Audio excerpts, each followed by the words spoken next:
여러분, 사람들은요, 선택이라고 하는 단어에 이 특별한 감정을 가지는 것 같아요. 학교에서 또 직장에서 또는 팀을 짜는 모임에서 누군가에게 선택을 받는 것은 기쁨과 자부심을 줍니다. 저희 아이도 학교에서 시무룩해서 왔길래 물어보니 같이 놀고 싶은 친구가 있는데 그 친구가 자기랑 안 놀아준다는 거예요. 선택을 못 받은 거죠. 그러면 슬퍼요. 그런데 어느 날은 또 얼굴이 좋아서 와요. 왜 그랬냐니까 내가 놀고 싶은 친구랑 같이 놀았다는 거예요. 선택을 받았다는 거죠. 애들도 그렇고요. 어른들도 그래요. 살아가다 보면 내가 저 사람의 선택을 좀 받고 싶어서 어떻게든 좀 줄을 대보려 하는데 그 사람이 나를 본 채도 만 채도 이렇게 하면 마음이 아픕니다. 슬퍼요. 그런데 그 사람이 나를 이렇게 보면서 잠깐 이리 와보세요 라고 하고 명함을 주면서 앞으로 무슨 일이 있으면 나와 같이 좀 그 일을 해결해 봅시다 라고 얘기하면요, 아, 됐다, 이제 뭔가 좀 해볼 수 있겠다 하는 생각이 들면서 기뻐할 수 있는 겁니다. 이렇게 선택은 우리에게 기쁨을 주기도 하고 때로는 우리를 실망시키게도 한다는 거예요. 제가 매주 월요일마다 벌써 기대가 되는데요. 내일이죠, 월요일이.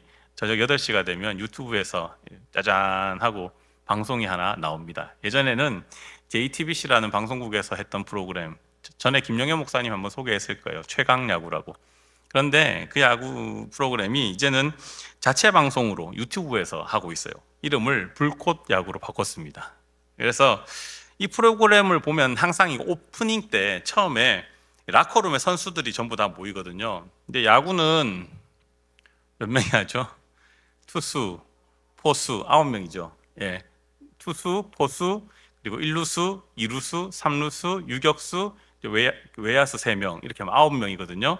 이 9명이 선발 출장 명단이라고 해서 처음에 이제 코치가 감독의 김성근 감독님의 이 오더지, 선발 출장 명단 이 오더지를 들고 와서 이 라커룸에서 발표를 하는 딱 그 장면이 처음에 오프닝 때 나옵니다. 그때 보면 선발 출장하는 선수들은 항상 부러움의 대상이에요. 야, 오늘도 역시 이대호 너는 오늘도 4번 타자구나, 뭐 이러고 가끔 가다가 이제 정근우 선수가 이제 1번 타자를 늘 하는데 부상 때문에 요즘은 저 임상우 선수나 아니면은 뭐 문교원 선수나 이런 사람들이 지금 1번, 2번 타자를 좀 하고 있거든요. 이렇게 선발 출장을 하면 부럽다는 눈빛으로 보고 있고요. 반면에 항상 이 벤치를 지켜야 하는 선수들이 있어요. 뭐 좀 기량이 물에 오르지 않았거나 이제 은퇴한 지 좀 되었으니까 뭐 컨디션이 좋지 않거나 이런 사람들은 벤치에 있겠죠. 그러면 그 사람들은 참 못내 아쉬워해요. 아, 나도 이번 경기에 좀 나가고 싶은데. 특히나 성적이 부진해가지고 막 한 10경기, 20경기째 지금 계속 못 나가는 선수들이 있어요. 뭐 예를 들어서 옛날에 롯데 자이언츠의 엄청난 투수였던 송승준 선수 같은 경우는 나이가 많고 그래서 그런지 계속 나와서 벤치를 지키고 있는 선수로 계속 나와요. 근데 예고편을 보니까 조만간 한번 선발 출장을 할 것 같은데 좀 기대를 하고 있습니다. 예전에 참 잘했기 때문에. 그런데 이제 그런 선수들 계속해서 이게 부진의 늪에 빠져가지고 그래서 선발 출전의 기회를 받지 못한 선수들은요, 다른 선수들이 막 놀려요. 자기들끼리 친하니까 그렇겠죠. 아, 오늘도 역시나 기대를 했지만 오늘도 못 나가는구나 하면서 그런 것들을 보면 이게 선택이라고 하는 것, 선택을 받는다라고 하는 건요, 특별한 경험이겠다 하는 생각이 불현듯 많이 듭니다. 자, 그렇다면 오늘 우리가 그리스도인이라고 하는 이름으로 하나님께 선택을 받은 자라는 그 사실은요, 여러분 얼마나 놀랍고 특별한 일이겠습니까?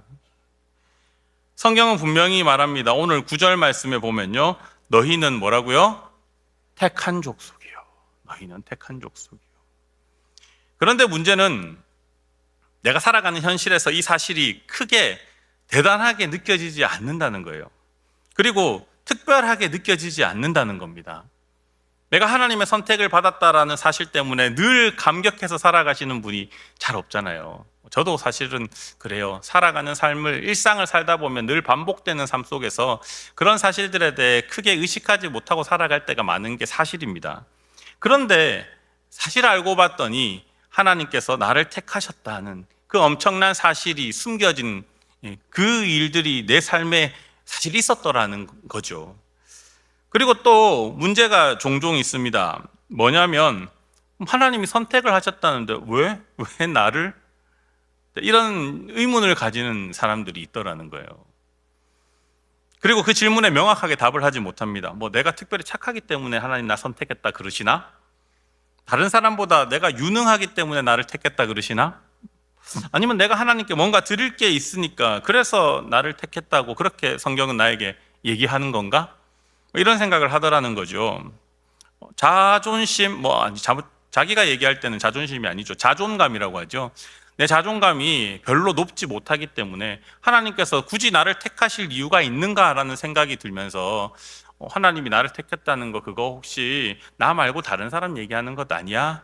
라고 생각하는 그런 신앙인들이 간혹 있더라는 겁니다.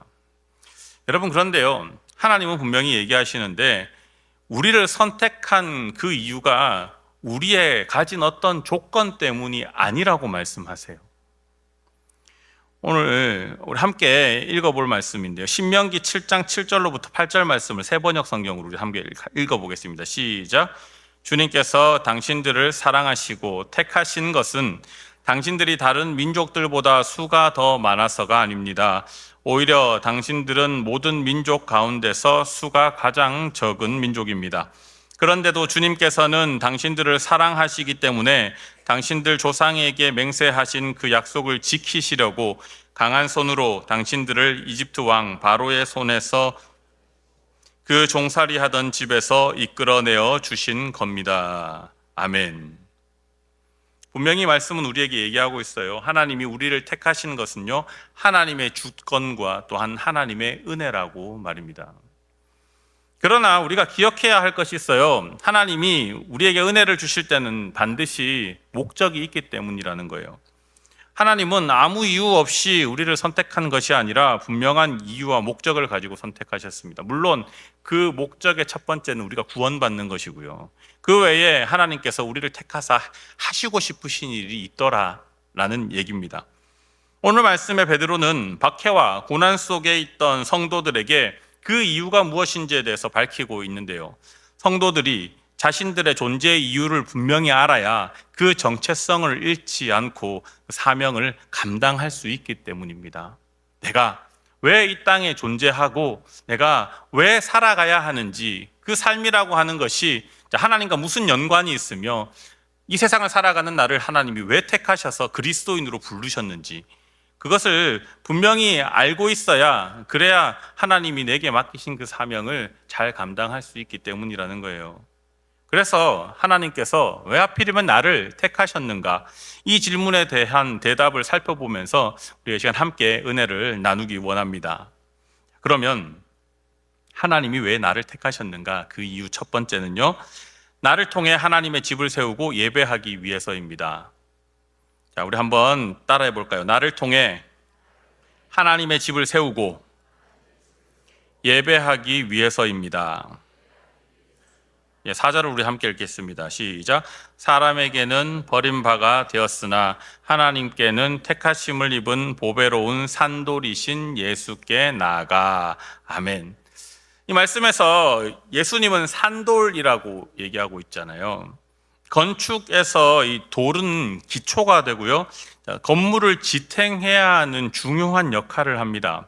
그런데 예수님은 사람들에게 버림받으셨다고 얘기하고 있어요. 산돌이신데 중요한 역할을 하는 버팀목이 되어야 하는데, 여러분, 십자가의 고난을 한번 생각해 보세요. 사람들은 예수님이 필요 없다고 하면, 이전에는 어떻게 했습니까? 예수님을 따르고 예수님이 마치 우리를 모든 것에서부터, 로마의 압제로부터 건져내실 것이다 라고 믿고 그분을 따라다녔던 사람들이에요. 근데 그 무리들이 예수님의 행보가 내가 원했던 것이 아니라는 것을 알게 되는 순간 가차없이 필요 없는 존재로 여기고 어떻게 해요? 버리지요. 그래서 십자가에 못 박혀 달려 죽도록 내버려 둡니다. 그러나 그런 예수님을 하나님은 어떻게 보셨습니까? 하나님은 사람들이 버린 예수님을 택하심을 입은 보배로운 산돌이라 이렇게 얘기하시며 그를 세워주시죠. 그리고 5절에 이렇게 얘기합니다. 우리 함께 읽겠습니다. 5절 전반부입니다. 시작. 너희도 산돌같이 신령한 집으로 세워지고. 예수님이 먼저 산돌이 되시고 하나님께서 택하심을 입은 보배로운 존재로 세워주셔서, 그래서 예수님께서 이 땅에서 해야 할 그 사명을 능히 잘 감당하셨단 말이에요. 그러면서 뭐라 얘기하냐면 너희도 이제 예수님처럼 산돌같이 신령한 집을 세워야 된다, 이렇게 말씀하시더라는 겁니다. 우리를 가리켜 뭐라고요? 산돌이다. 예수님도 산돌이고 우리도 산돌이고, 예수님이 건물의 기초로 사용된 산돌이라면 우리 각 사람은 그 위에 세워지는, 쌓여지는 그런 산돌이라는 거예요. 그래서 하나님께서는 저와 여러분을 그리스도 위에 세워진 하나님의 집 한 부분으로 삼으시기 위해서 택하셨습니다. 5절에 보세요. 5절 아까 전에도 읽었죠. 뭐라고 합니까? 너희도 산돌같이 신령한 집으로 세워지고 라고 말씀하시잖아요. 여기서 신령한 집은요, 교회입니다. 기본 교리 양육과정 여러분들 하셨으니까 아실 거예요. 교회는요, 이 건물이 아니라 에클레시아, 하나님을 믿는 이들, 예수 그리스도를 구주로 고백하는 이들이 모인 신앙 공동체, 이 성도의 모임을 말합니다. 그게 바로 교회예요. 하나님은 각 사람을 모아서 그렇게 하나님의 집, 공동체를 세우시고 그 집에서 하나님이 기쁘게 받으실 신령한 제사, 예배를 드리게 하십니다. 즉 하나님이 나를 택하신 건요, 나 홀로 신앙생활 하라고 택하신 것이 아니에요. 신앙 공동체 안에서 예배와 또한 하나님의 뜻을 따라 세워가는 그 사역들을 통해 하나님의 영광을 드러내기 위함입니다. 할렐루야. 그냥 예배만 드리고 그냥 찬양만 하고 이런 것만 하면, 그러면 하나님께서 뜻하신 바대로 하나님이 세워진 그런 귀한 하나님의 백성이 되느냐? 하나님 우리를 택하신 이유는 그렇지 않다라는 거예요.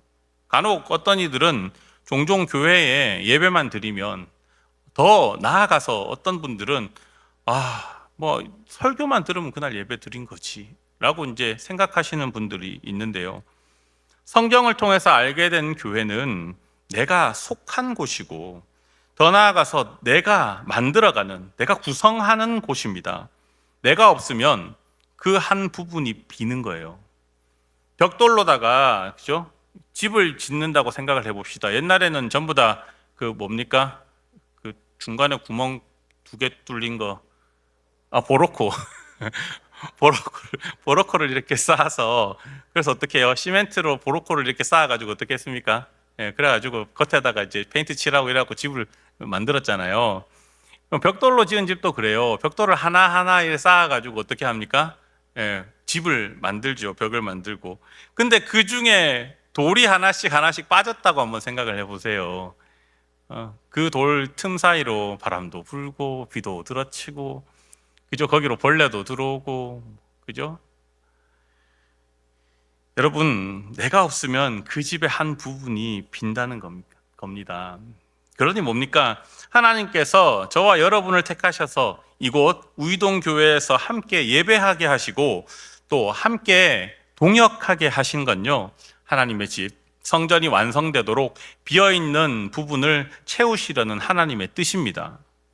하나님께서 우리를 택하신 그 이유를 그렇게 믿음으로 고백할 수 있는 저와 여러분이 되기를 주님의 이름으로 축원합니다. 자, 그럼 하나님이 왜 나를 택하셨나? 그 이유 두 번째는요, 나를 통해 예수 그리스도의 존귀함을 드러내기 위해서입니다. 자, 따라해 볼까요? 나를 통해 예수 그리스도의 존귀함을 드러내기 위해서입니다. 그렇게 택하셨다는 거예요. 그것 때문에.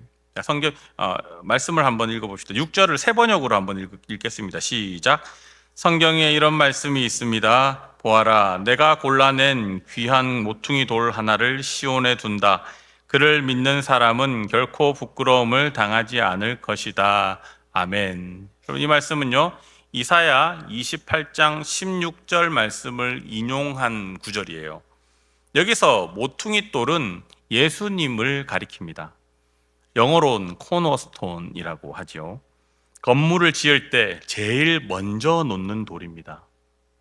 건물 전체의 균형을 맞추고 건물이 안전하게 세워지도록 하는 역할을 하는 거예요.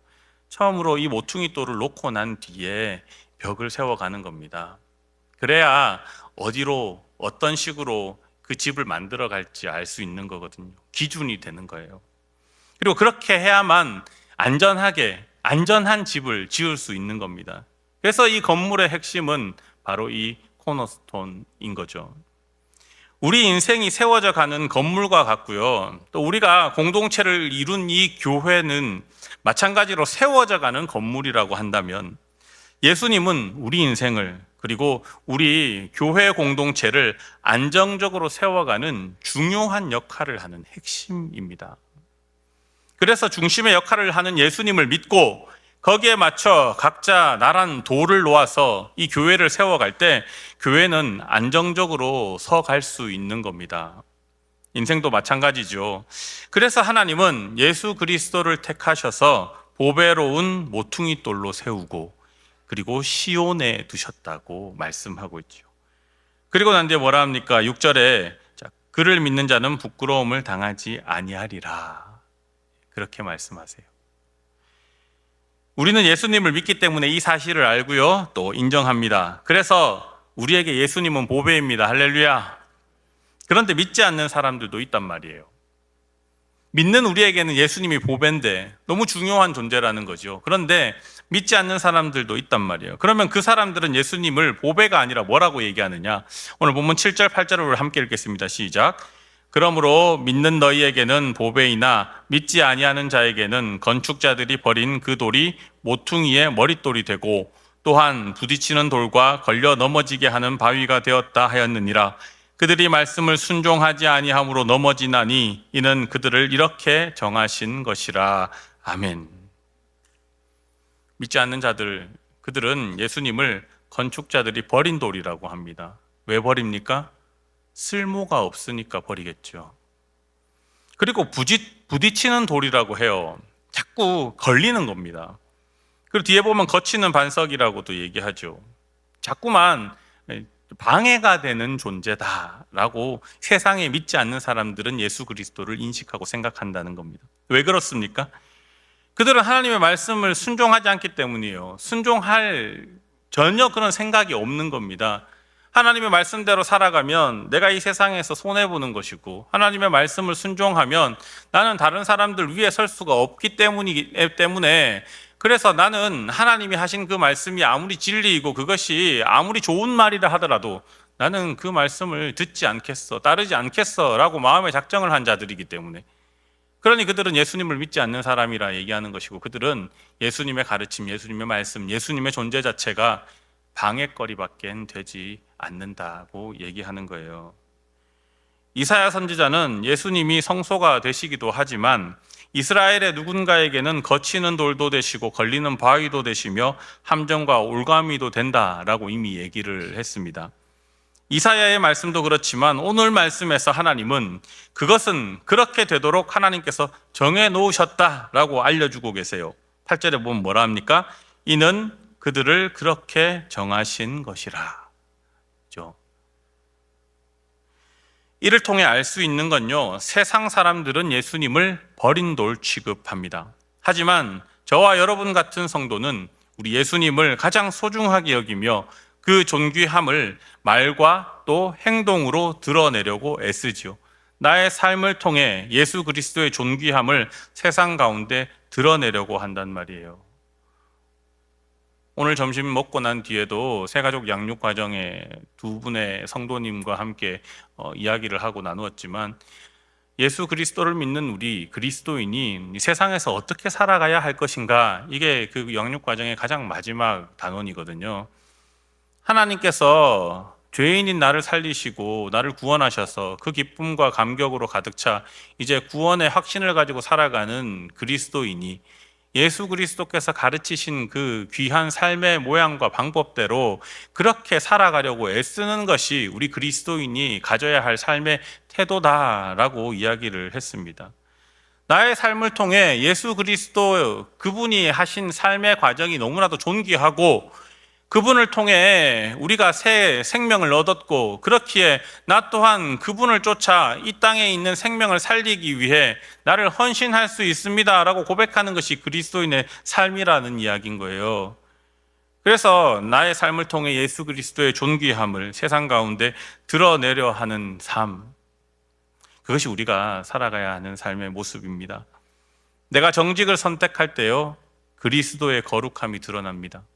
내가 사랑과 용서를 실천할 때에 그리스도의 은혜가 보입니다. 내가 고난 중에서도 믿음을 지킬 때 그리스도의 신실하심이 나타납니다. 할렐루야. 우리 한번 읽어볼까요? 내가 정직을 선택할 때, 시작.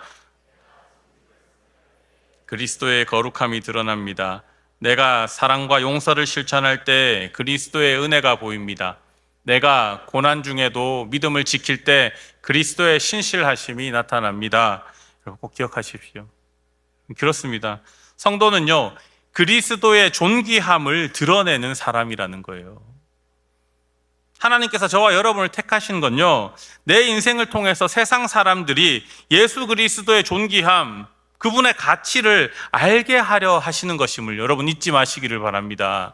내가 정직을 선택해 그리스도의 거룩함을 드러내고 사랑과 용서를 실천함으로 그리스도의 은혜를 나타내며 고난 중에서도 믿음을 가지고 살아감으로써 하나님께서는, 그리스도께서는 우리와 하신 그 약속을 지키시는 진실하시고 신실하신 분이심을 세상에 믿지 않는 사람들에게 보여주는 것, 그것을 위해서 우리를 택하신 그 하나님의 그 뜻을 꼭 기억하자는 얘기인 겁니다. 그것이 하나님께서 우리를 택하신 이유 두 번째인 거예요. 자, 그럼 세 번째는 뭡니까? 나를 통해 하나님의 덕을 세상에 선포하기 위해서입니다. 같이 한번 따라해 볼까요? 나를 통해 하나님의 덕을 세상에 선포하기 위해서입니다. 오늘 본문 9절인데요, 너무 잘 아는 말씀이에요. 한번 같이 읽겠습니다. 시작. 그러나 너희는 택하신 족속이요 왕같은 제사장이요 거룩한 나라요 그의 소유가 된 백성이니 이는 너희를 어두운 데서 불러내어 그의 기이한 빛에 들어가게 하신 이의 아름다운 덕을 선포하게 하려 하심이라. 아멘. 네, 이 9절 말씀은요, 성도의 정체성을 네 가지로 표현하고 있습니다. 첫째는 뭡니까? 택하신 족속, 하나님이 주권적으로 선택한 백성을 말해요. 두 번째는 왕 같은 제사장들, 왕의 권세와 제사장의 사명을 함께 가진 사람을 말합니다. 세 번째는 거룩한 나라, 세상과 구별되어 하나님의 통치를 받는 공동체를 얘기해요. 세상의 가치를 쫓는 것이 아니라 하나님 나라의 가치를 쫓아가는 공동체를 얘기하는 겁니다. 네 번째는 그의 소유된 백성이라고 해요. 그것은 하나님의 소유라고 얘기하는 것은 하나님께 완전히 속해 있는 사람을 가리키는 거거든요. 그리고 난 뒤에 뭐라고 얘기합니까? 성도의 정체성을 네 가지로 얘기하고 난 뒤에 9절에 이렇게 얘기해요. 이는 너희를 어두운 데서 불러내어 그의 기이한 빛에 들어가게 하신 이의 아름다운 덕을 선포하게 하려 하심이라. 이렇게 얘기해요. 여기서 아름다운 덕은요, 하나님의 위대하신 구원 행위를 말합니다. 하나님은 나를 죄와 절망이라는 이 어둠에서 불러내서 구원과 소망이라는 빛으로 옮기셨습니다. 그리고 그 사실을 세상에 전파하라고 말씀하셨어요. 물론 그런 일을 경험하게 되면요, 우리는 하지 말라고 해도 하게 되겠지요. 예수님께서 눈먼 자를 고치시고 난 뒤에 그 눈먼 자가 어떻겠습니까? 하지 말라고 했는데도 어떻게 해요? 나가서 자기가 고침을 받았던 것을 막 떠벌리고 다니잖아요. 사마리아 여인도 그렇죠. 예수님께서 그에게 그 삶에 궁금한 것, 참된 진리를 깨닫게 하셨을 때 그녀는 말하지 않아도 가서 마을 사람들에게 메시아를 보았다, 내가 진리를 알게 되었다라고 얘기를 합니다. 하나님께서 행하신 일, 놀라운 그 일들을 선포하게 되더라는 거예요. 그래서 하나님의 구원과 은혜를 세상 사람들에게 알리게 하시려고 하나님께서는 저와 여러분을 택하셨고, 또한 우리 삶 가운데 하나님의 그 능력과 권세와 또한 이 땅을 섭리하시는 하나님의 그 귀하신 뜻을 보여주시고 가르쳐 주신 겁니다. 전도는 각자 있는 자리에서 내가 살면서 맺은 관계 속에서 자신의 삶의 태도를 보여줌으로써 하는 거예요.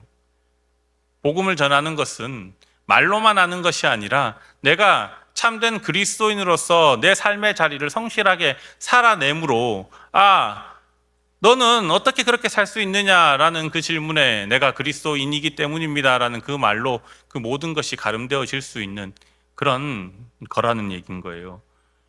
그것이 바로 아름다운 덕을 선전하는 것, 그겁니다. 이렇게 복음이 전해지면 여러분 어떤 일이 벌어질까요? 10절에 우리 한번 같이 읽겠습니다. 시작. 너희가 전에는 백성이 아니더니 이제는 하나님의 백성이요 전에는 긍휼을 얻지 못하였더니 이제는 긍휼을 얻은 자니라. 아멘. 이전에는 하나님의 백성이 아니었기 때문에 하나님의 권능, 하나님의 위로, 하나님의 사랑 그것을 알지 못했습니다. 하나님의 긍휼을 얻지 못했고 이 세상의 무거운 짐은 오롯이 혼자 지고 갔어야 했어요. 아무리 힘이 들어도 주변에 있는 사람들에게 도와달라 해도 그들은 나를 거들떠보지 않습니다. 외로움 속에서 혼자서 오롯이 그 어려운 일들을 다 겪으며 살아와야만 했다는 이야기인 거예요. 하지만 복음이 전해지면서 우리는 믿음으로 하나님의 백성이 되었고 긍휼을 얻는 자가 되었습니다. 복음의 능력으로 말미암아 이젠 내가 혼자가 아니라 그리스도와 함께며 그리스도를 믿는 다른 그리스도인들과 함께 공동체를 이루어 이 삶에 하나님의 그 능력을 나타낼 수 있는 자로 그렇게 세움 받았다라는 그 기쁨과 감격으로 살아갈 수 있게 되었다는 거죠. 그 은혜, 그것을 우리가 누렸다면, 혼자가 아니라는 그 사실을 여러분 깨닫게 되었다면 얼마나 감사하고 기쁘겠습니까? 근데 그것을 우리가 누렸다면 우리는 침묵할 수 없는 거예요.